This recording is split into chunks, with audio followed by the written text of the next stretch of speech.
Greetings, respected viewers. It's George from Ireland. So, thank you so much for coming back to my channel.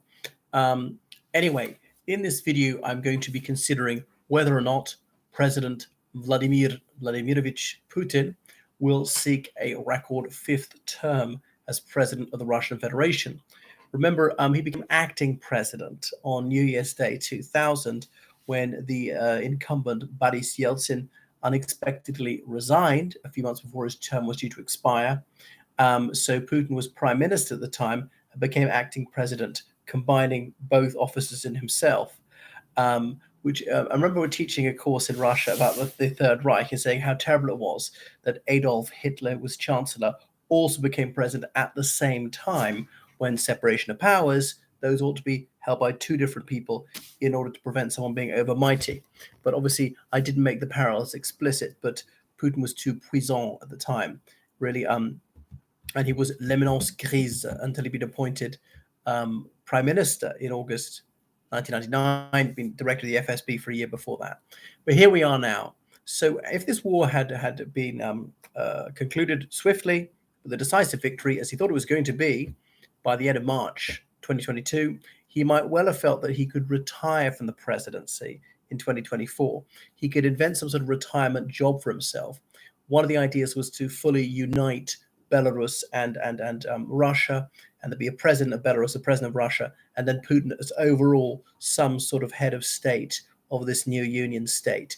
Because don't forget that in 1999, President Alexander Lukashenko of Belarus and President Boris Yeltsin of the Russian Federation agreed that they would eventually fully reunite their states.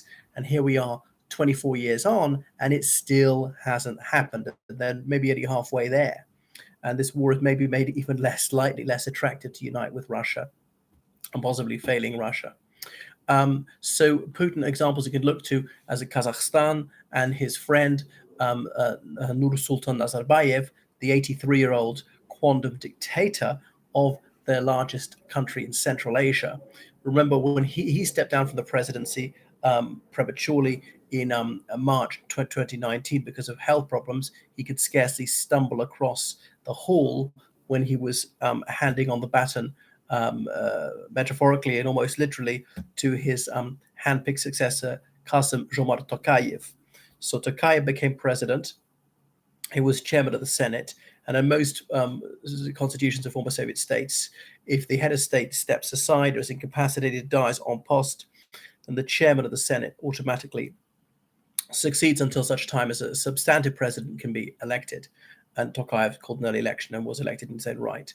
And that worked well for a while. The retirement jobs for Nazarbayev, he was chairman of the National Security Council. He didn't have to press the flesh and go to all these meetings really drain his energy. There are rumors about various diseases. Does he have cancer? Something like that.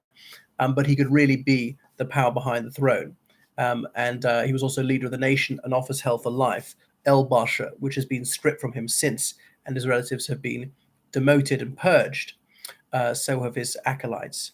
So that doesn't seem to work out. Putin's quite worried.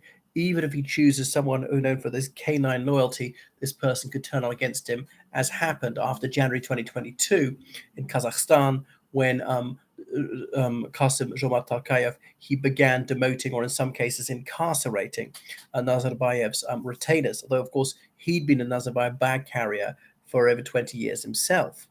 So he might choose the propitious moment. And for over a year after he left office formally as president, Nursultan Nazarbayev appeared to be pulling the strings and actually formally representing Kazakhstan at head of state level, but perhaps his health has failed.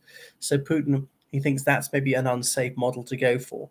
And if he'd left office on a high, this war could have been a swan song.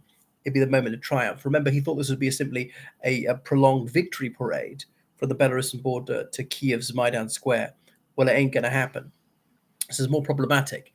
So I think it probably concluded it's unsafe not to seek re-election, because he'd end up either dead or else in a dungeon. And the prisons in Russia are not pleasant, particularly for political prisoners, in the isolator.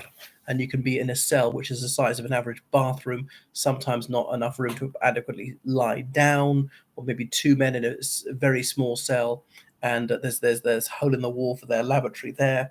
Anyway, So I can't say the conditions there are luxurious. So the only way of preserving his liberty as well as his life is probably to remain in office for at least for a while. And the way he narrowly averted a bloodbath on the streets of Moscow, I think they would have won that one actually, was by caving and by making a deal with Prigozhin, who now appears to be back in St. Petersburg.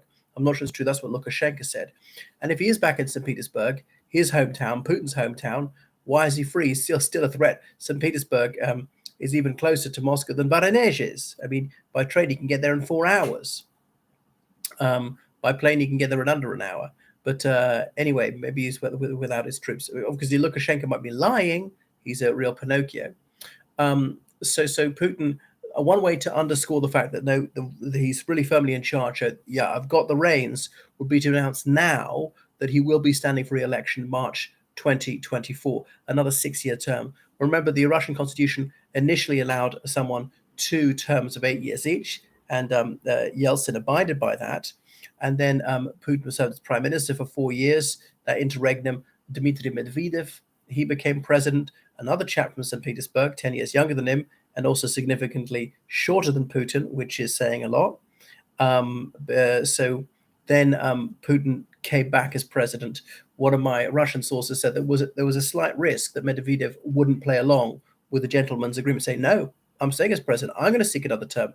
And you're prime minister. I can sack you any time or do other things to him. But no, Medvedev actually did honor the agreement. Was prime minister himself. Then he was chairman of the National Security Committee. And some people thought, well, that's a bit of a non-job. But no, it's not merely a sinecure map. It's actually quite significant. Has become a real attack dog. The reformer, the one who wanted to forge more close relations to the West, has gone in for the hyper-aggressive rhetoric about reducing Western cities to piles of radioactive ash. So he's gone further than Putin's willing to go. Things will be undignified, be difficult for Putin to back down from. And Medvedev's been a mouthpiece for the most rabidly genocidal elements in the Russian elite. So I think Putin is going to go for it. But I'm surprised he hasn't made the announcements now. I don't leave it too late. But one of the things that the saving Putin is who else?